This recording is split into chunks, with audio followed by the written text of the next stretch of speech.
Okay, first NCERT कहता है, एक और रिएक्शन दिया उसने, बर्निंग ऑफ कोल का।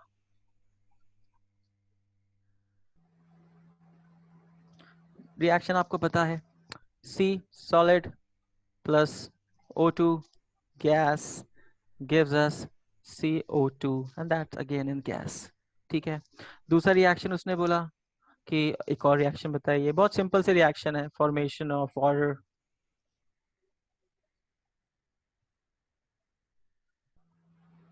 So H2 plus O2 gives us H2O।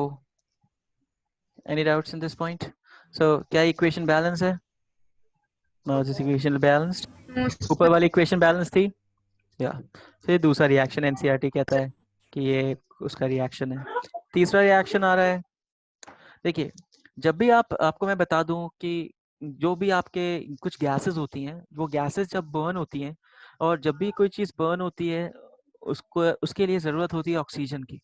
So first I am talking about a gas, this is also known as the natural gas. Natural gas का मैं formula आपको बताता हूँ, ध्यान से सुनिएगा। Natural gas, natural gas is also known as, here the formula is methane। Carbon compounds हम पढ़ेंगे ना, तब इसके बारे में मैं आपको बताऊंगा। नेचुरल गैस का फॉर्मूला है CH4 and that is in gaseous form, and then we react whenever a burning or combustion takes place, it takes place in the presence of oxygen, so you react it's to oxygen in the presence, again this is gaseous state, and you have, जब भी कोई चीज जलेगी याद रखिएगा तो carbon dioxide और water निकलता है, so it's CO2, again that is in gas, plus you have the H2O, again that's in gas। So tell me one thing, that this reaction, इस रिएक्शन में आप मुझे बताइए क्या हीट निकलेगी कि हीट नहीं निकलेगी इस रिएक्शन में? सर निकलेगी। सर निकलेगी। अच्छा, आप वुड को जलाते हैं तो हीट रिलीज होती है? Yes sir. अच्छा, वुड जब जलेगा तो किस गैस की प्रेजेंस की जरूरत है? ऑक्सीजन। ऑक्सीजन। ठीक है, मैग्नीशियम रिबन जब जल रहा है तो कौन सी गैस की जरूरत है? ऑक्सीजन। क्या रिएक्शन में हीट निकलेगी कि नहीं? Yes sir. यस सर निकलेगी। सर निकलेगी। पीछे का आवाज माइंड करें, this is so annoying.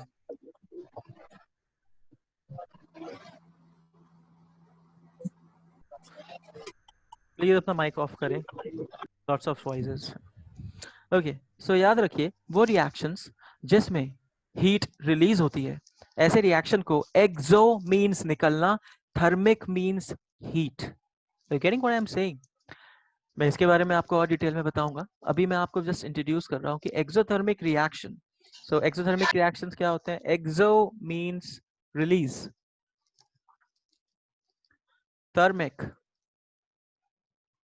thermic means heat। So the reactions in which heat is released are known as exothermic reactions। इसका ये मतलब है। Okay, so this reaction, that is the natural gas का combustion or the burning of natural gas you can say, और natural gas की हम burning की बात करेंगे।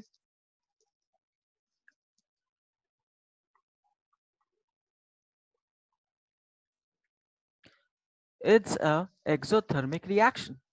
So now secondly, is this equation balanced? Tell me one thing here। No sir. No sir. So how will balance it? Tell me the coefficients। H2 पे 2 लगा। H2O पे 2 लगा दिया मैंने, ये बैलेंस हो गई? नहीं, अभी ये बैलेंस नहीं है। अभी नहीं है। ऑक्सीजन पे 2 लगेगा इधर रिएक्शन। Yes sir. ऑक्सीजन के आगे अब सही है। करेक्ट, वेरी गुड स्टूडेंट्स, आप अच्छे से बैलेंस कर सकते हैं। तो ये तीन रिएक्शन जो आपके एनसीईआरटी में दिए हुए थे, ये तीन रिएक्शन। अच्छा मुझे बताइए, रिएक्शन नंबर 1 एक्सोथर्मिक है कि नहीं है? सर है। नहीं है। यस सर है। है सर। किसने कहा कोयले को जलाते हैं तो हीट नहीं निकलती? निकलती है सर। है ना, तो दिमाग थोड़ा सा यूज करेंगे ना बेटा। एसोसी। तो ऐसा कह सकते हैं कि whenever combustion reaction takes place, heat is released। Whenever combustion reaction takes place, heat is released, and such is known as exothermic reactions, ठीक है ना। जब भी रिएक्शंस में, जब भी कंबस्शन होता है, चाहे मैग्नीशियम रिबन का हो, चाहे कार्बन का हो, चाहे नेचुरल गैस का हो, चाहे किसी चीज़ का भी हो, ऐसे रिएक्शन को एक्सोथर्मिक रिएक्शंस कहते हैं, ठीक है। मैं इसे इरेज कर रहा हूँ, आपको स्क्रीनशॉट लेना है तो ले सकते हैं, मैं मिटा दूँ इसे स्टूडेंट्स। Yes, sir. ओके, तो नेक्स्ट अब हम बात करने वाले हैं वो मैकेनिज्म, वो रिएक्शन जो आपके शरीर में होता है। चलिए, आप लोगों ने डाइजेस्टिव सिस्टम मेरे ख्याल से पूरी तरीके से पढ़ लिया है, तो मैं आपसे कुछ सवाल करता हूँ, उसका जवाब दीजिए मुझे। मैंने चावल खाए, तो चावल इज कॉम्प्लेक्स मॉलिक्यूल, यस और नो? Yes, sir. Yes, तो sir. जब उसका डाइजेशन हो जाएगा तो वो किस में ब्रेक डाउन कर जाएगा? Fruit. Both. हाँ जी बताइए। Carbohydrates. सर का कार्बोहाइड्रेट से बहुत सारे हैं बेटा, लैक्टोज कार्बोहाइड्रेट है, सुक्रोज कार्बोहाइड्रेट है, बहुत सारे कार्बोहाइड्रेट्स हैं आपके पास। ग्लूकोज। ग्लूकोज पर सर। अच्छा, ग्लूकोज फोटोसिंथेसिस से बनता है, जैसा कि हमने कल देखा था, यस और नो? फॉर्मूला बताइए यस ग्लूकोज, सर। ग्लूकोज का फॉर्मूला बताएं। C6H12O6. 12O6। अच्छा, ओके, लिसन, अपना माइक ऑफ करें प्लीज सब, और सुनिए मेरी बात ध्यान से ना। अब बात करते हैं कि हमने ग्लूकोज को कंज्यूम किया, तो हम ग्लूकोज कंज्यूम नहीं करते, हमने चावल कंज्यूम करे जो कि एक कॉम्प्लेक्स फूड है, तो हमारे वो स्टमक में जाएगा, स्टमक में HCl है, स्टमक में पेप्सिन है, पेप्सिन और स्टमक क्या और HCl क्या करेगा, इस चावल को तोड़ेगा सिंपल फॉर्म में। प्रोटीन को देखिए, आपके कॉन्सेप्ट क्लियर नहीं है, एक मिनट रुकिए। प्रोटीन कहाँ से आ गया यहाँ पर, कहाँ से आ गया प्रोटीन? आप चावल खा रहे हैं, आप बोल रहे हैं प्रोटीन, कमाल कर दिया आपने। लिसन टू मी, इसलिए कह रहा हूँ listen to me. What you have to do, जब आपने चावल खाया तो उसका डाइजेशन होगा। देखिए, digestion is breaking off complex molecules into simple molecules. What is digestion? Digestion is a process in which complex molecules are broken down into simpler molecules. तो complex molecule की बात करेंगे तो आपने चावल खाए, वो कॉम्प्लेक्स मॉलिक्यूल है। आपका डाइजेस्टिव सिस्टम में जो गास्ट्रिक जूसेस हैं, आपके इंटेस्टाइन में जो इंटेस्टाइनल जूसेस हैं, पैंक्रियाटिक जूसेस हैं, ये क्या करते हैं, ये इस कॉम्प्लेक्स फूड को तोड़ देंगे सिंपल मॉलिक्यूल जो कि कार्बोहाइड्रेट है। अब इस कार्बोहाइड्रेट का क्या होना है कि ये कार्बोहाइड्रेट आपकी बॉडी में डिफरेंट जो टाइप के सेल्स हैं उनके अंदर जाएगा। तो इस कार्बोहाइड्रेट को डिफरेंट बॉडी के अलग अलग टिश्यू पे ले जाने का काम जो करता है उसका नाम ब्लड है, इसलिए ब्लड को कनेक्टिव टिश्यू भी कहते हैं, और ये सर्कुलेटरी सिस्टम में आता है। आपने पिछले साल पढ़ा है सेल, ह्यूमन सेल पढ़ा है, ह्यूमन सेल में पावर हाउस कौन सा होता है? Mitochondria. माइटोकॉन्ड्रिया में। एक मिनट, माइटोकॉन्ड्रिया के अंदर एनर्जी बनती है जिसे हम ATP कहते हैं, एडिनोसिन ट्राइफॉस्फेट, हाँ या ना, बनती है ना। तो अब मुझे बताइए, ATP बनने के लिए सेल के अंदर, माइटोकॉन्ड्रिया के अंदर आपको क्या चाहिए? हमें चाहिए ग्लूकोज, करेक्ट? Yes, sir. और ग्लूकोज हमें कहाँ से मिला? हमने जो खाना खाया उससे। और क्या चाहिए सर? ग्लूकोज से काम बन जाएगा? नहीं, ग्लूकोज से अकेला काम नहीं बनेगा, आपको सेल के अंदर एक और चीज चाहिए जिसका नाम है ऑक्सीजन, करेक्ट? वो प्रोसेस जिससे कि आपका जो आपने जो खाना खाया है उसकी मदद से आपके सेल के अंदर, आपके माइटोकॉन्ड्रिया के अंदर ग्लूकोज और ऑक्सीजन आपस में रिएक्ट करते हैं और आपको एनर्जी देते हैं, साथ ही साथ आप CO2 प्रोड्यूस करते हैं एंड वाटर प्रोड्यूस करते हैं। Reaction is known as respiration. What is that known as? respiration. So respiration is a process in which your carbohydrate, that is glucose molecule, in the presence of oxygen is broken down into CO2, H2O and ATP, adenosine triphosphate, and then और वो reaction जिसमें ATP release होते हैं और heat energy release होती है, ऐसे reaction को एक्सोथर्मिक रिएक्शन बोला जाता है। तो मैं आपके सामने एक रिएक्शन बताने वाला हूं जिसका नाम है रेस्पिरेशन रिएक्शन। इंपॉर्टेंट रिएक्शन है, अगेन शॉर्ट नोटिस पे आता है, क्वेश्चन ये आता है, why respiration is considered as exothermic reaction. So first we started here. पहले मैं बता देता हूँ एक्सोथर्मिक रिएक्शंस क्या होते हैं। Exothermic reactions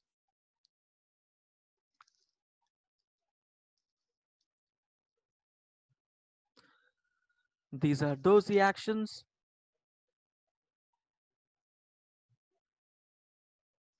in which heat, or you can say energy, is released. Okay, So, sir, what are the example of this exothermic reaction? तो बहुत सारे रिएक्शन है, जैसे कि C plus O2. What do you get?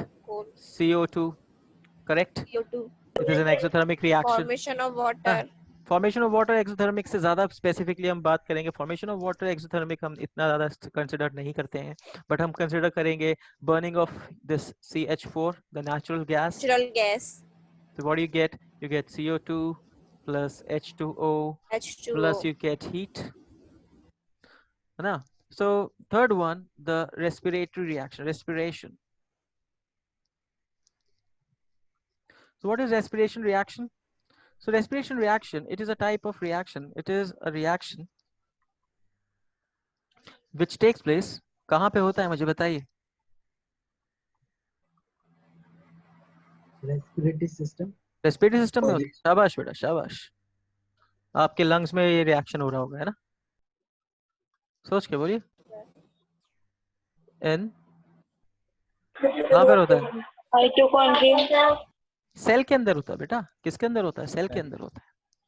आपने क्यों पढ़ा था? आपने सेल पढ़ा है. सेल के अंदर ग्लूकोज नहीं जाएगा जब तक, सेल के अंदर ऑक्सीजन नहीं जाएगी जब तक, तब तक ये कैसे होगा? तो it's a reaction which takes place inside the cell. Okay, what happens in this reaction? In this reaction,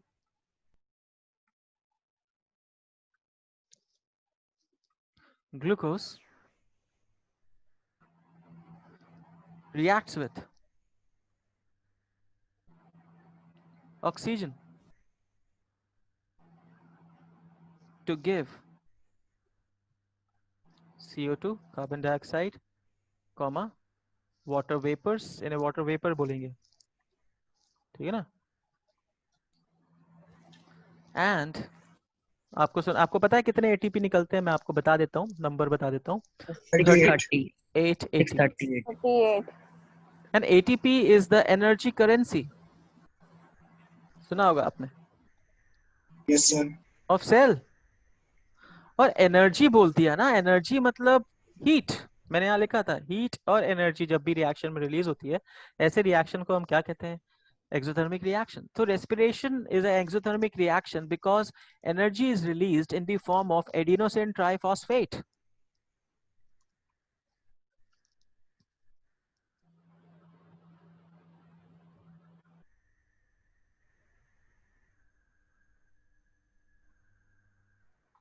समझ गए आप? इसका नंबर भी मैंने आपको बता दिया. अगर आप आगे अभी थोड़े दिनों में पढ़ेंगे, तो आप जब वो पढ़ेंगे, क्या कहते हैं उसे, आपका रेस्पिरेटरी सिस्टम, उसमें आपको बताया जाएगा कि ग्लूकोज से किस तरीके से ऑक्सीजन की प्रेजेंस में जब ग्लूकोज टूटता है तो एटीपी बनते हैं. वहाँ 38 ATPs कैसे बनते हैं, you'll learn it जब हम ये चैप्टर पढ़ेंगे.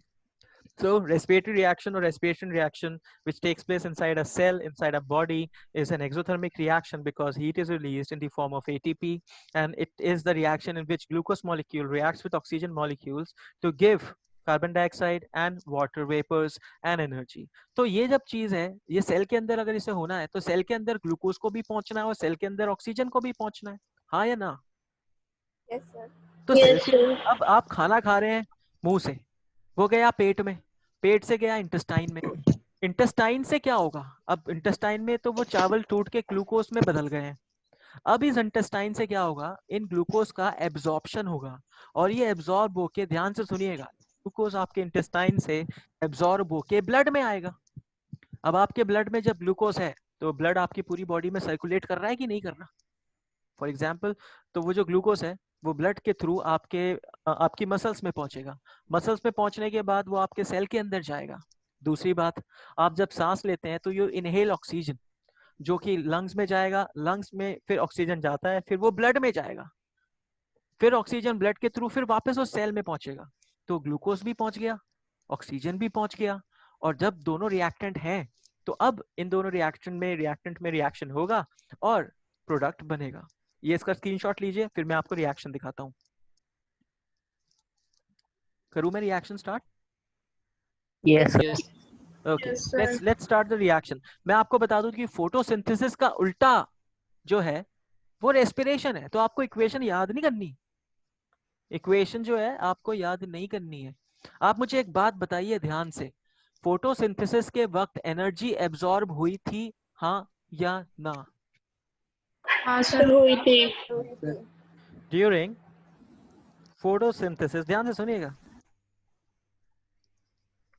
एनर्जी इज एब्जॉर्ब्ड, यस और नो? Yes, sir. सो अगर मैं Yes, sir. फोटोसिंथेसिस का उल्टा स्टेप करूंगा, दैट इज व्हाट, रेस्पिरेशन, तो Respiration. एनर्जी रिलीज नहीं होगी क्या? Yes, sir. Yes, Yes. sir. क्योंकि ये किसके Yes. कौन से लॉ के कोऑर्डिनेशन में है? Law of conservation of energy, that energy can neither be created nor destroyed, it can be destroyed. Converted from one form to another. Another. reaction. आप Yes. समझ गए इसका रीजन क्या है? सो Yes, sir. ड्यूरिंग तो automatically respiration, exothermic हो गया। सीधी सी बात है, इसमें कोई बहुत बड़ा रॉकेट साइंस नहीं है, लोग पता नहीं इसको क्यों याद करते रहते हैं। सिंपल सी बात है, जब ग्लूकोज बनने में एनर्जी लगी है, तो जब ग्लूकोज टूटेगा तो एनर्जी निकलेगी, simple. During respiration energy is released as ATP. मेरी बात समझ गए आप लोग? देखिए, रिलेट करना है बायो को अपन और केमिस्ट्री में, क्योंकि जो रिएक्शंस बहुत सारा सिमिलर हैं आपस में। रिएक्शन लिखता हूँ, सबसे पहले आपके सेल के अंदर हो रहा है, मैं बता देता हूँ ये कहाँ हो रहा है। Let me erase this, so let me make this is your cell। भूलिएगा ना कि ये कहाँ होता है, बहुत सिंपल है। देखिए, अपने कॉन्सेप्ट्स को क्लियर करिए, आप कभी भी गलती नहीं करेंगे। तो ग्लूकोज जो है, अब यहाँ पे मान लीजिए ब्लड है, रेड से बना देता हूँ इसको मैं, तो दिस इज योर ब्लड। तो जो ग्लूकोज है वो ब्लड से किस में जाएगा? सेल के अंदर, करेक्ट। ब्लड में एक और चीज है, क्या बताइए? Oxygen. वो भी अंदर जाएगा, हाँ है ना? अब ध्यान से देखिएगा, तो ग्लूकोज का फॉर्मूला लिखता हूं मैं यहाँ पर। तो glucose formula states that it's C6H12O6। now this is glucose, ठीक है, प्लस ऑक्सीजन नीचे से आ रहा है O2। अब ये जो रिएक्शन है, इसमें ऑक्सीजन जब भी होता है तो कंबस्शन या फिर ब्रेकडाउन होता है, तो इसमें किसमें टूटेगा? CO2 plus H2O plus ATP 38, इसको एनर्जी भी बोलते हैं, जिससे कि आपका सेल काम करेगा। आगे चलूं, क्या इक्वेशन बैलेंस्ड है? वही Yes, करना है sir. बेटा, इक्वेशन बैलेंस है ही नहीं, वही तो करना है।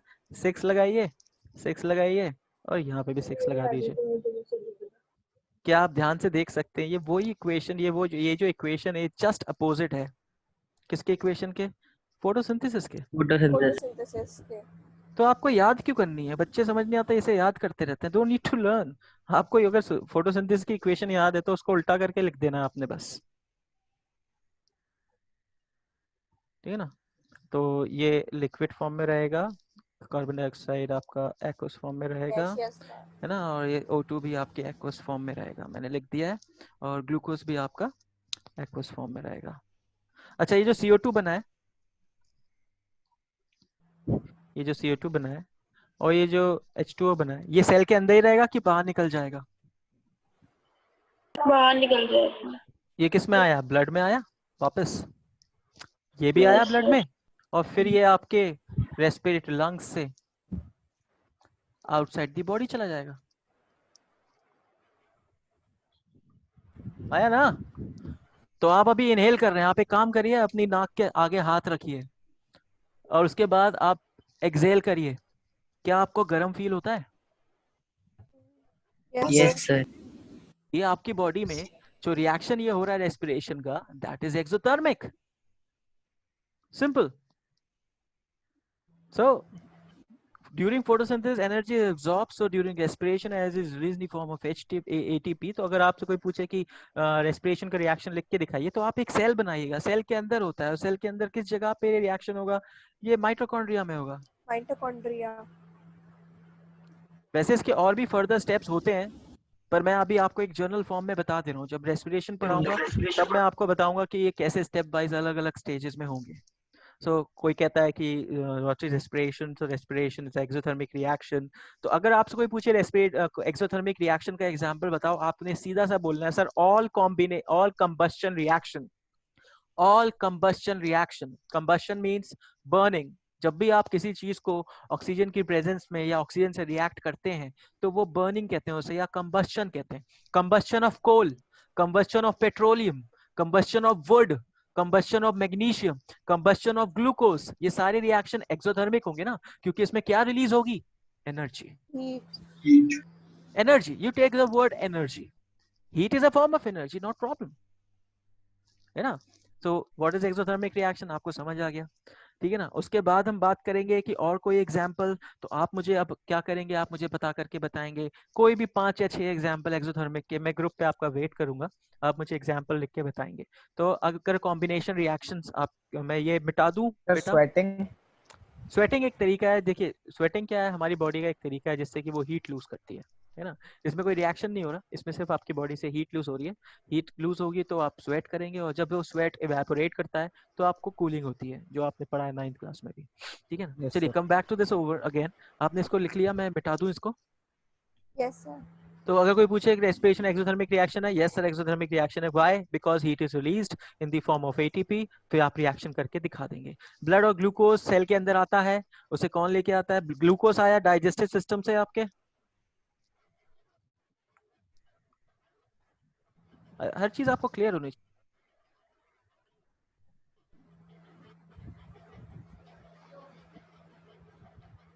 ठीक है ना। और ऑक्सीजन कहाँ से आया? आपके लंग्स से। उसके बाद ये जो आप देख रहे हैं CO2 और H2O, ये वापस ब्लड में जाएंगे और फिर रिलीज हो जाएंगे आउटसाइड द बॉडी। तो वेस्ट प्रोडक्ट भी तो है ये। तो CO2 और H2O क्या है? वेस्ट प्रोडक्ट्स, जो हमारी बॉडी हमारे शरीर से एक्सक्रीट कर देती है। आगे चलते हैं। अब नाउ नेक्स्ट टू कमिंग, तो आपको मुझे आज आपको मैं बता देता हूँ कि आपको क्या करना है। पहली चीज, आपको डेफिनेशन आना चाहिए, हेडिंग से जरूर लिख लें। डेफिनेशन आना चाहिए कॉम्बिनेशन रिएक्शन का, ठीक है ना। दूसरा आपको आना चाहिए type of chemical reaction, type of combination reaction. In type of combination reaction में मैंने आपको जो बताया है कि जो डिफरेंट टाइप के बताया मैंने, जिसमें 2 एलिमेंट्स के बीच में, एक एलिमेंट और एक कंपाउंड के बीच में, और 2 कंपाउंड के बीच में, ये एग्जांपल्स आपको आने चाहिए। थर्ड, आपको शॉर्ट नोट तैयार करना है, इस पे शॉर्ट नोट तैयार करना है। आपको शॉर्ट नोट तैयार करना है ये कैल्शियम कार्बोनेट वाले पे, वाइट वॉशिंग पर।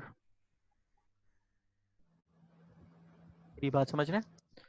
देखिए क्वेश्चन बाहर नहीं आएगा, आप मेरे स्टेप्स को फॉलो करिए। उसके बाद आप बताएंगे कि एक्सोथर्मिक रिएक्शन क्या होते हैं,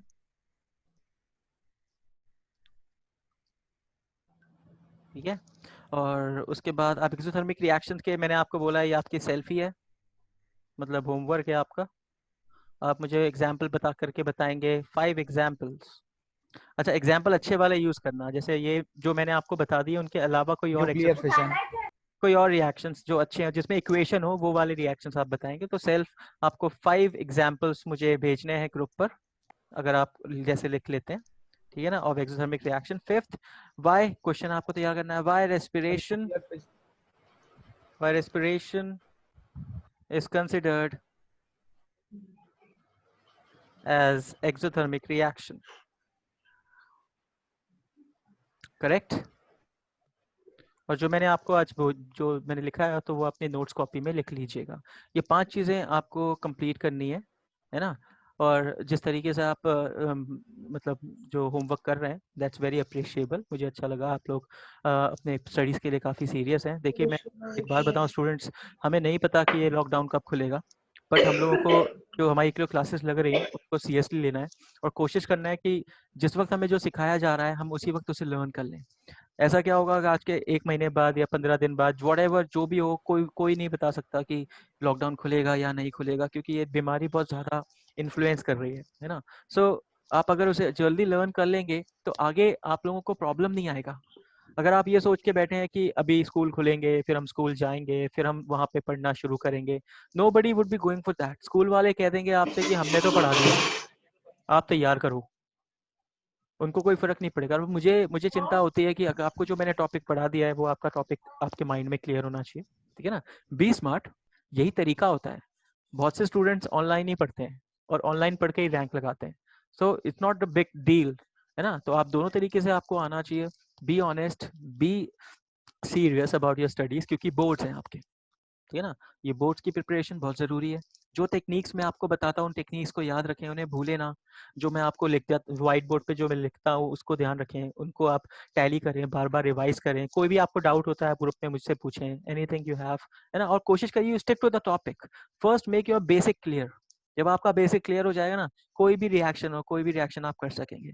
नेक्स्ट टाइम मैं आपको बता रहा हूँ जो क्लास है वो बहुत इंपॉर्टेंट है। उसमें क्या होगा, उसमें मैंने आपको 2 दिन दे रहा हूँ, जैसे कल संडे है और परसों मंडे है। मैं चाहता हूं कि आप इन 2 दिनों में वो वैलेंसीज आयंस वाली, जैसे sulphate, hydroxide, sulphide, nitrate, nitrite, वो टेबल की वैलेंसी है, उनके फॉर्मूले प्लीज याद कर लीजिएगा। क्योंकि नेक्स्ट टाइम मैं आपको बताने वाला हूं कि किस तरीके से कॉम्बिनेशन रिएक्शन जब होता है, जो हर्षवर्धन का क्वेश्चन था कि सर ये दोनों रिएक्ट कर रहे हैं तो ये प्रोडक्ट ऐसा क्यों बन रहा है, और ये बहुत ही इंपॉर्टेंट मैकेनिज्म है।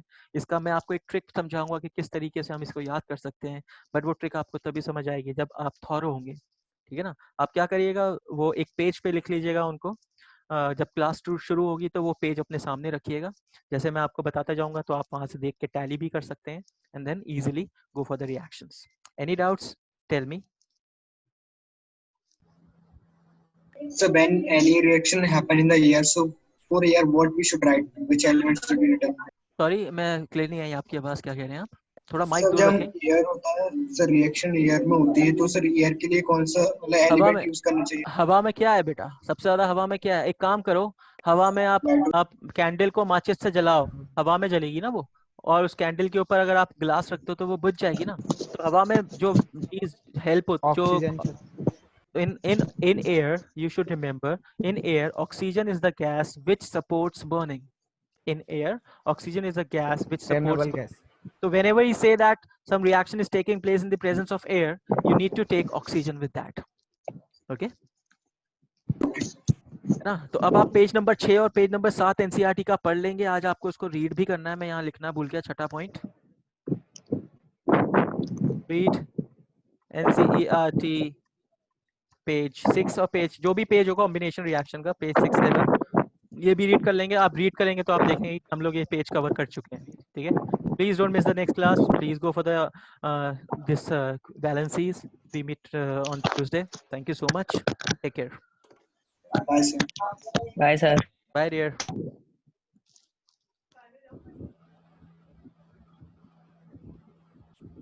क्या चाह रही हो? खत्म हुई ना अभी?